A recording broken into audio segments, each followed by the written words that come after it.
What's up, ladies and gents? I am Guru951.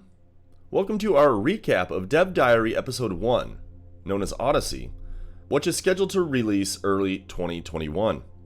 In this video, we are going to be talking a little about what is being promised, and then we will do an in-depth analysis of the trailer itself for possible hidden clues.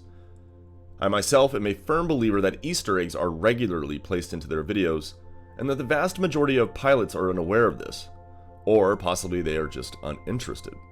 But as you know, here, on this channel, all we do is investigate, analyze, and talk conspiracy theories. Grade 5 engineering of tinfoil hats is a daily task for our community of treasure hunters. Welcome aboard. I'm excited to say that within this video towards the end, we're going to be talking about 2 possible new locations for the Dark Wheel Station. And part of that is actually based off of what we have found within the Dev Diary. But as always, my motto is, keep your hopes high, but keep your expectations low. This recipe has kept me happy for a very long time in Elite Dangerous. So with that being said, let's get on with the show, shall we? Here are the things we know about the update. We are getting the ability to finally step foot outside of our ship and onto planets, including planets with light atmospheres. Elite feet, or space legs, have been promised for a long time, and that time is finally headed our way. The exact atmospheric pressure needed for us to be able to do that is currently not known. But as you will see, the best we know is that an atmospheric pressure of at least 0.02 is possible to land on, according to what we've been shown thus far. No, you will not be able to walk around on an Earth-like world, yet. If ever. We are talking about light atmospheres, also known as tenuous atmospheres. Along with that, we will be seeing a major graphical improvement, which will no doubt be greeted with open arms by the community, as if the graphics are not already stunning enough. This will come along with the introduction of new flora, as well as a new role, Xenobotanist, which will include at least one tool for the job.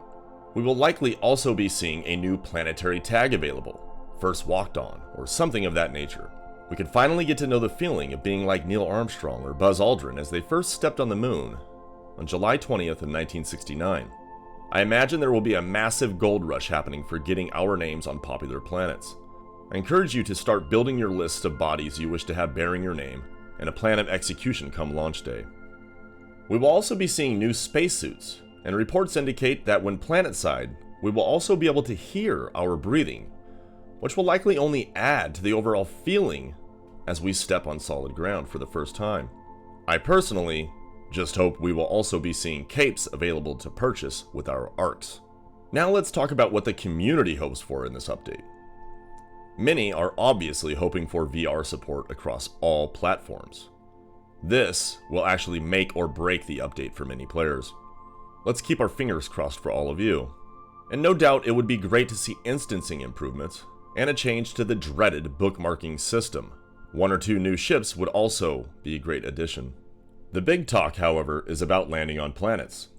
But many, self included, have high hopes for the possibility of walking around our ships, or even to take a stroll through a space station or outpost. The highest hope for myself, personally, is to park my ship and walk to the local pub for a pint with friends. Along with space legs, there's also a lot of desire and curiosity about the possibility of assaulting planetary outposts, and the development of ground warfare techniques to come along with it. The vision of leading a charge with a group of friends against a high-security facility is beyond exciting, and from the looks of it, this just might actually be included in the update. Now let's get to our in-depth analysis of the trailer. We will be conducting a step-by-step look at background images, possible hidden artifacts within those images, and a sharp eye on the navigation panel of the featured ships as they fly around planet surfaces. In the first scene, we find a Cobra Mark III making its way down to a planet. A closer look appears to possibly show an object just on the horizon, but I cannot find anything else in this clip. Scene 2 features a Mamba flying out of Thornycraft Terminal. This station is located in the Kuware system. This clip is also in the Beyond Chapter 4 trailer, but for some mysterious reason, this station has now premiered at least 3 different times in trailers by Frontier Developments. As for the name Kuware, I cannot personally find anything behind the meaning of it. Thornycraft, however, is listed in Wikipedia, and it says it's an English vehicle manufacturer which built coaches, buses, and trucks from 1896 until 1977. I imagine this is possibly just a tribute to the shipbuilders of Elite. Why they've featured it in 3 different trailers, however, remains a mystery. Next, we have the Mamba jumping out of a system. But somehow this ship appears to be significantly turning as it makes its jump into witch space. I've only been able to reproduce this behavior in one place, and to my knowledge, there is no station there. On the bottom left, you can see the letters IMINAL, which I imagine is showing Thornycraft Terminal once again, and this is not the system which I've been able to reproduce this in. More on that in just a second though. The next clip, also featured in the Beyond Chapter 4 trailer, is a fast pan across the galaxy map, which begins in Ithaca. For those of you who are familiar with mythology, you might recognize this as the home of Odysseus, hence the name Odyssey for the upcoming update. So let's take a frame-by-frame look at the featured systems within this clip. After Ithaca, we have Dahan and Acellus Primus, and then you can see LFT-992, Morgo, Aulus, and GD-319. Next, we see Aranin, LP-98-132, and Styx, along with Agonippe, both being mythologically named systems. And that is followed by Opala and I Bootis, Bootis being in the Bootis constellation, the home of the Bootis supervoid in astronomy. The Surya system enters the screen along with Chi Hercules and Ross 1051 in the top right. And lower left we have LHS 2819. It's faint, but lower left is Ovid, which we will see has been featured in this Dev Diary. Next we have Majek, G180-18, 14 Hercules, and LP274-8.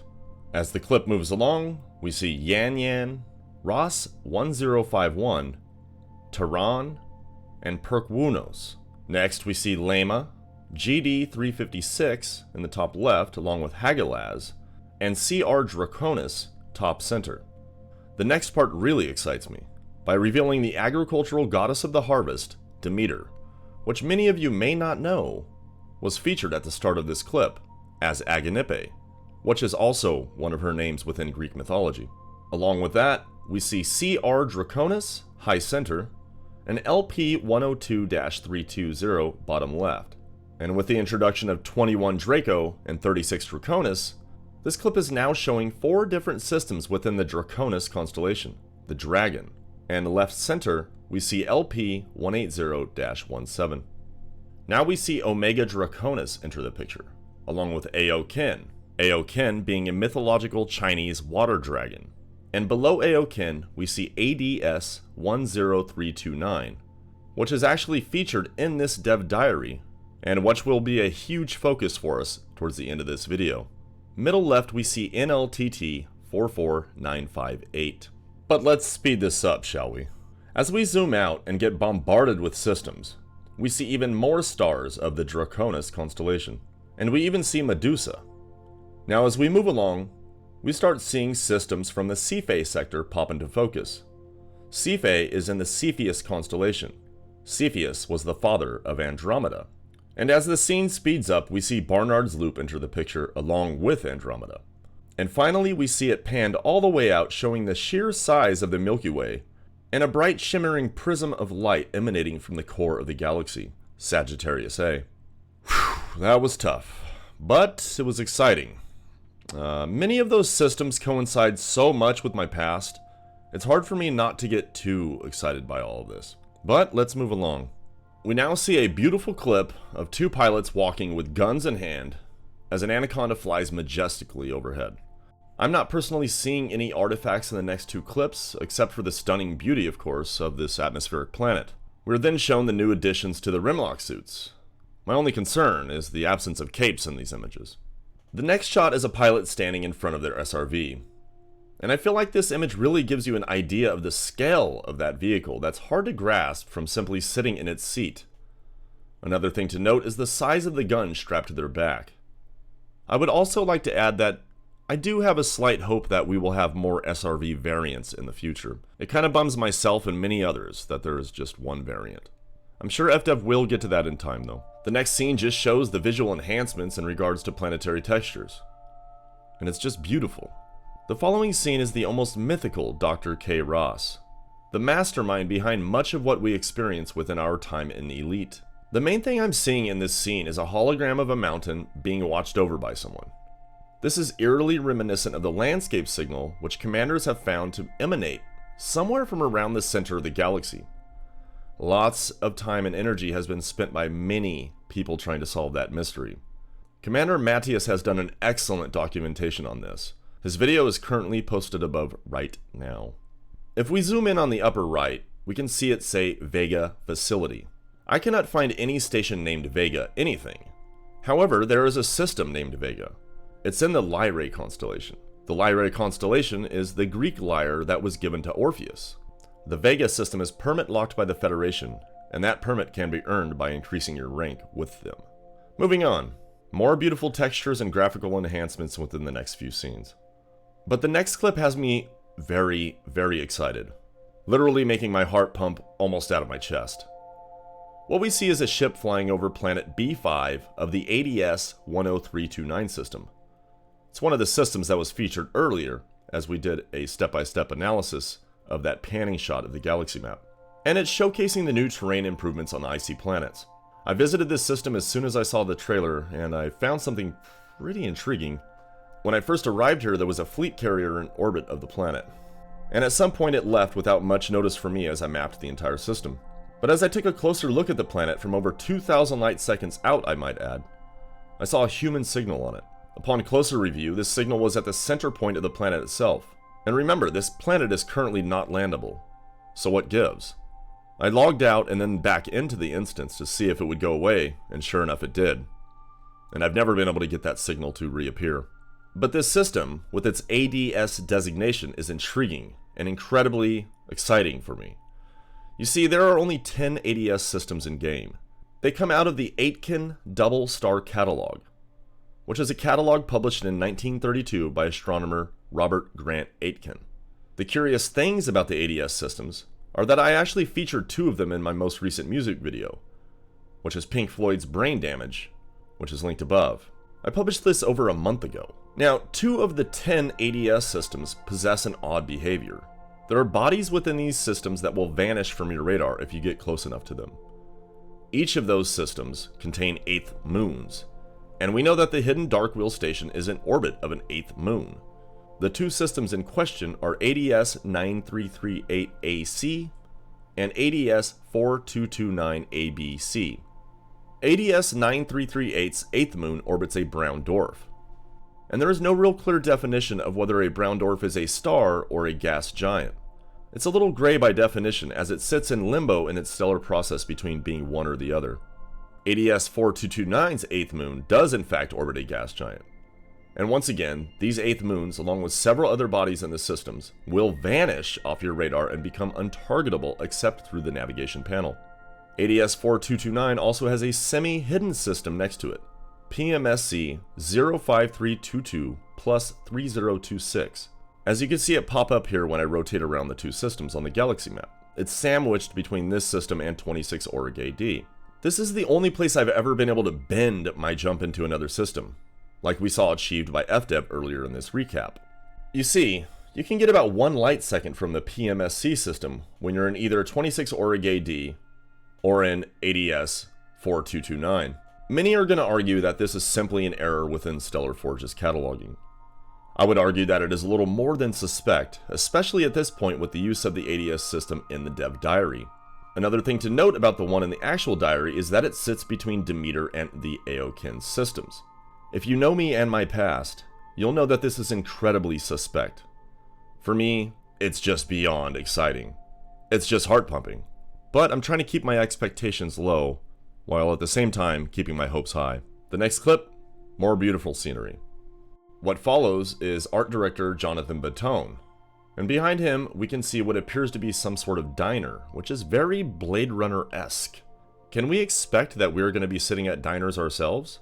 Is my dream of having a pint with friends going to be a reality? And then we see some of the variation of the flora that's to be expected while we do our work as xenobotanists, followed by the tech we are going to be using to do our research. And then we see a ship flying over planet B3b in the Wolf 1311 system. This system is near the Pleiades Nebula, which is also known as the home of the Thargoids. I personally went there and took a look for myself, and found that there are in fact Thargoids present in the system. And that planet itself does have an ammonia-based atmosphere. And recall that Goids are ammonia-based life forms. Next up, we see an SRV showing us the cool icy planet textures we were promised long ago, and just more beautiful graphics. Now we transition to a ship in flight over planet A6 in the Ovid system. Ovid was an ancient Roman poet who was also known as Publius Ovidius Naso. And Ovid was one of the systems featured in that zoom out of the galaxy map that we analyzed a little earlier. Ladies and gentlemen, I want to thank you all so very much for watching. I want to thank you all very much for your audience and for your just feedback and just the general feel of having a community revolving around my content and all of that. So this endless gratitude, I assure you, and endless appreciation. You all make this very possible for me, and without such an audience, I really probably wouldn't do this. I hope I presented something unique and intriguing. And please always, always, always remember to do your own research and try your best to critically think about anything I say within my videos. These ideas are my own, and I have been guilty more than once of extreme confirmation bias. With that being said, friends, y'all take care of yourself, and I'll talk to you next time. Have a good one, y'all.